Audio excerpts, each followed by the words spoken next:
Olá, meus amados idolatrados, salve, salve, meus queridos alunos do Enem, professor João Paulo aqui com vocês, de literatura, e vamos nessa, vencer, né, e dar um show no Enem, ok? Vamos nessa, galera!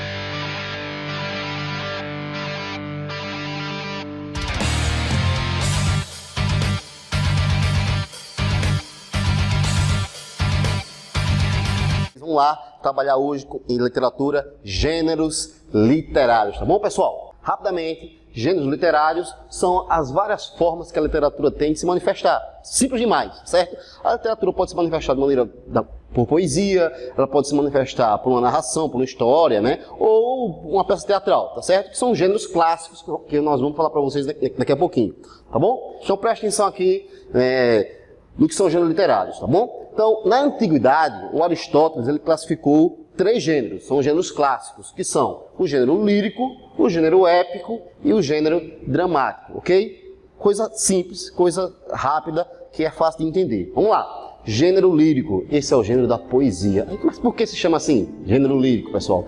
Por causa do instrumento musical que acompanhava os poemas quando eles eram recitados lá na Grécia Antiga, tá bom?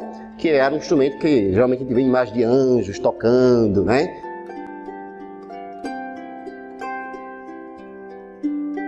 Então ela acompanhava a poesia, daí ser chamada de lírica. E também porque naquele momento a poesia, ela de certa forma trazia um toque musical, tá bom? Um certo ritmo musical. Então poesia e música naquele momento estavam juntas, ok? Quais são as características do gênero lírico aqui? As características são essas duas aqui principais. É um texto subjetivo. Por quê? Porque é um texto que extravasa emoção. É um poema, tá bom? Nem das poesias, aquelas poesias mais emocionais, aquelas poesias mais sentimentais, tá bom? Essas são as poesias líricas. Foram as primeiras formas de poesia.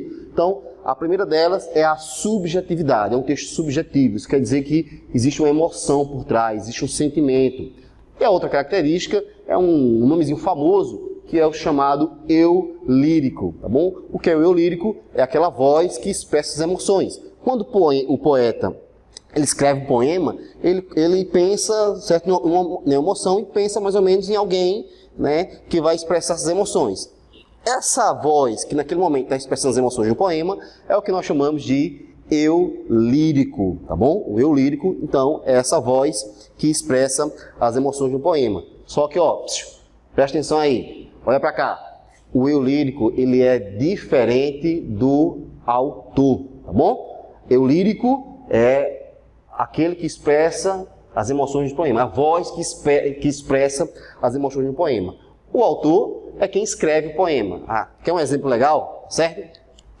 Vocês já ouviram aquela música Caderno, do Toquinho, né? O Toquinho fez aquela música, né, muito bonita, até tá aí nas novelas e tudo mais. E diz assim, né? Sou eu quem vou seguir você, do primeiro rabisco até o beabá, né? Em todos os desenhos coloridos eu vou estar, a casa, a montanha, 2 nuvens no céu e o sol a sorrir no papel. Então, música linda, né, pessoal? Então, naquela música, o autor, Toquinho, mas o eu lírico quem é?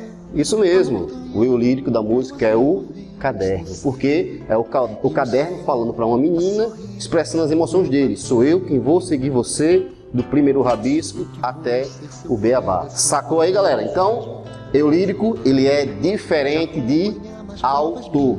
Beleza? Captado? Então, esse é o gênero lírico, gênero da poesia, subjetividade, eu lírico, que é diferente do autor, tá bom? Gênero da poesia. O outro gênero é o gênero épico, tá bom, gente? O gênero épico é o gênero da narração, tá bom? Foram as primeiras formas de narrativas que nós tivemos na antiguidade, ok? Então, como eu já falei, todos esses gêneros que eu estou colocando para vocês são gêneros clássicos, viu? Se liga aí, gêneros clássicos. Então, o gênero épico é o gênero da narração, tá bom? Esse gênero aqui, esse nome, né, épico, ele vem de epopeia, né? Vocês já ouviram aí nos jornais, né?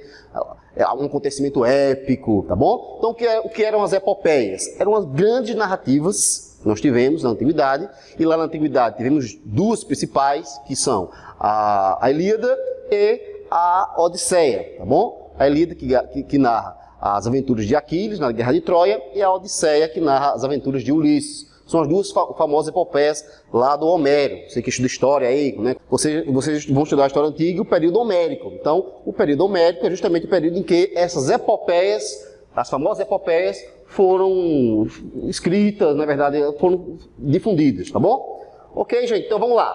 Acompanha aí. Então, quais são as características desse gênero? A primeira delas é que ele é um poema narrado, tá certo? É um poema, ele é feito em verso, um longo poema, que é muito grande, é longo, mas ele é narrado, tá bom? Poema em verso e em terceira pessoa. Diferentemente da poesia, que é subjetiva, o gênero épico, vou colocar aqui até para vocês, ele é objetivo, ok? Ele é objetivo, tá bom? Ele é objetivo, ele é mais direto e é um poema narrado em terceira pessoa. Esse narrador aqui é alguém que não se envolve com uma história, ele narra, mas se mantém um certo distanciamento. Narrado em terceira pessoa e o narrador ele é observador, tá bom? E o ponto principal, essas narrativas aqui, elas narram as aventuras de um herói, dos heróis, né, e suas façanhas grandiosas. Então, ele foca na figura de um herói. Esse herói, geralmente, está acima dos homens normais. Não é qualquer pessoa, não é da galera, não é do povão, não. Ele é alguém que tem qualidades. Aí vocês pensam aí, gente. Pense nos heróis aí dos Vingadores, nos heróis aí da Liga da Justiça.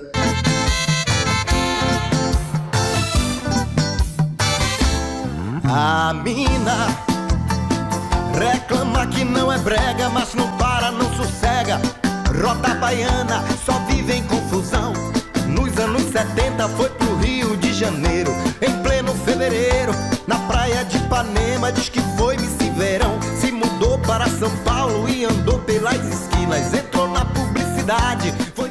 Tá bom? Esses heróis que nós temos hoje, que têm superpoderes, que eles se diferenciam de outros homens. Esses heróis aí, pessoal, foram inspirados, claro, e são heranças dos heróis épicos que nós tivemos na antiguidade, tá bom? Então são heróis que têm uma qualidade a mais do que os outros heróis. E esse herói, ele representa um povo, ele é a representação do povo, ou seja, as aventuras de Aquiles, a coragem de Aquiles é também a coragem do povo grego, é também a coragem e o destemor e o sentimento desbravador do povo grego, tá bom? Então, aí nós temos o gênero épico, tá bom, pessoal? O outro gênero dessa sequência aqui é o gênero dramático. O gênero dramático é o gênero do teatro, tá bom, pessoal? É a palavra feita para ser encenada. Alto lá! Quem se aproxima dos portões do Egito? Cuidado, rapaz! A barra aqui é pesada! Não quero confusão! Sou o Hermanoteu da Petescopeia! Sou filho de Oloneia, irmão de Micalateia! Micalateia! Ê, saudade! Não te lembra de mim, Hermanoteu? Eu não. Aqui, ó! Isaac? Isaac, moleque doido, bisonhento! Fala, chegado! Bom, não é uma palavra que tem um narrador. Por isso, ó, como eu coloquei aqui, a ausência do narrador. Nós não temos um narrador. Por quê? Porque a estrutura é feita em diálogos e pressupõe que nós teremos pessoas que vão encenar aquilo que está escrito, bom? Uma característica importante da escrita do gênero épico. Todas as ações dos personagens, assim como a descrição do ambiente, ou seja, do cenário, eles estão lá no gênero dramático, estão lá presentes no gênero dramático. Ou seja, se o ator vai chorar, se o personagem vai chorar, lá tem dizendo, o ator começou a chorar. Então, nesse momento, ele está com raiva. Ou seja, todas as ações dos personagens estão lá escritas, descritas. São as rúbricas do gênero dramático. Então, as características aqui pressupõem a presença de atores, ou seja, é um texto que não é feito apenas para ser lido, mas para ser encenado, tá bom? E, ao mesmo tempo, pressupõe a presença de um cenário. Nós temos aí um ambiente em qual vai ser encenado essa peça. Como eu já falei, a ausência do narrador e todo o texto ele tem uma estrutura em diálogos, tá bom? São as falas dos personagens. Ele é dividido em cenas e atos, tá bom? Cenas e atos. Primeira cena, segundo ato, terceiro ato, quarta cena e aí por diante. Ok? Beleza, galera? Então, resumindo, esses são os famosos gêneros literários, ok? Então, só para repetir, Na antiguidade, tivemos 3, lírico, épico, dramático. Dica importante para vocês memorizarem. O Aristóteles, ele deu um subtítulo a cada um. Por exemplo, ele chamou o gênero lírico de a palavra cantada, porque está ligado à música, né? O gênero dramático, ele deu o subtítulo de a palavra representada. E o gênero épico, ele vai chamar de a palavra narrada. Ok, galera? Então é isso. Daqui a pouquinho, na próxima aula, nós vamos falar sobre os gêneros da modernidade. Grande abraço, valeu!